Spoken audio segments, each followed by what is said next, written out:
সৃষ্টির সূচনালগ্ন থেকে RAB forces জনসাধারণের নিরাপত্তা নিশ্চিতের জন্য বিভিন্ন কার্যক্রম পরিচালনা করে আসছে। মাদক, অস্ত্র, জঙ্গি বা চাঞ্চল্যকর অপরাধীদের গ্রেফতারের মাধ্যমেই মানুষের আস্থা এবং বিশ্বাস অর্জন করেনি।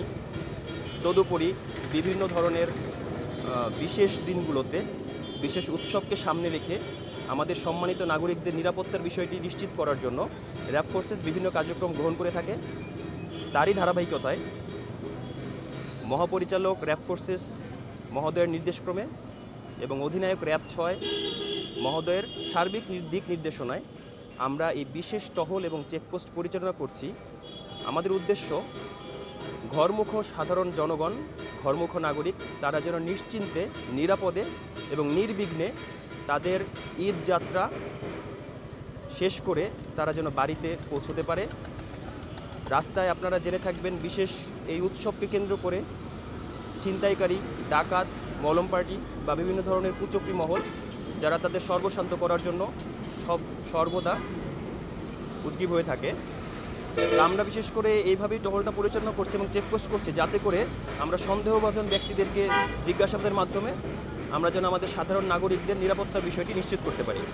এবং আমরা বেশ কিছুদিন ধরেই এই কার্যক্রম পরিচালনা করে আসছি এবং আগামী ঈদ ছুটি শেষ হওয়ার আগ পর্যন্ত আমাদের এই বিশেষ কার্যক্রম অন্যান্য কার্যক্রমের পাশাপাশি চলমান থাকবে। এটা আমাদের ঈদ পরবর্তী 14 তারিখ পর্যন্ত আমাদের এই বিশেষ অভিযানগুলো পরিচালনা থাকবে অন্যান্য অভিযানের পাশাপাশি। আমাদের জেনে থাকবেন, আমাদের সিপিসি 3 যশোর, আমাদের এই কোম্পানির আন্ডারে 2টি জেলা আছে, যশোর এবং নড়াইল। আমরা এই 2 জেলাতেই সাদা পোশাকে আমাদের যথেষ্ট পরিমাণ গোয়েন্দা নজরদারি অব্যাহত আছে এবং থাকছে। এর পাশাপাশি আমাদের পোশাক পরিহিত এবং আমাদের বিশেষ টহল কার্যক্রম সেটা 2 জেলাতেই যথেষ্ট এবং যতটুকু প্রয়োজন ঠিক তার পরিমাণই আছে। তো যেটা হচ্ছে যে সাধারণ মানুষের নিরাপত্তার বিষয় নিশ্চিত করার জন্য আমাদের যে সকল কার্যক্রম গ্রহণ করা প্রয়োজন আমরা সে সকল কার্যক্রম গ্রহণ করেছি। আমরা যেখানেই আমরা তথ্য পাচ্ছি আমরা সেখানে অভিযান পরিচালনা করছি, যাতে করে সাধারণ নাগরিকদের চাঁদা দিতে না হয়, চাঁদাবাজদের দৌরাত্ম্য যেন কমে যায়। এবং মাদকের বিরুদ্ধে আমাদের সবসময় জিরো টলারেন্স ছিল, আছে এবং থাকবে। আপনারা জেনে থাকবেন, আমরা লাস্ট কিছুদিন ধরে বেশ কয়েকটি বড় বড় অভিযান পরিচালনা করেছি মাদকের বিরুদ্ধে।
নিচ্ছি না, তাদের উপরে নির্ভরশীল। দেখালো কালকে এই লাইনের লোক না, ওই লাইন আমরা দুটো কথা বলি, আমি 33 পাতালি করতে পারবো, নিয়ে পারবো না।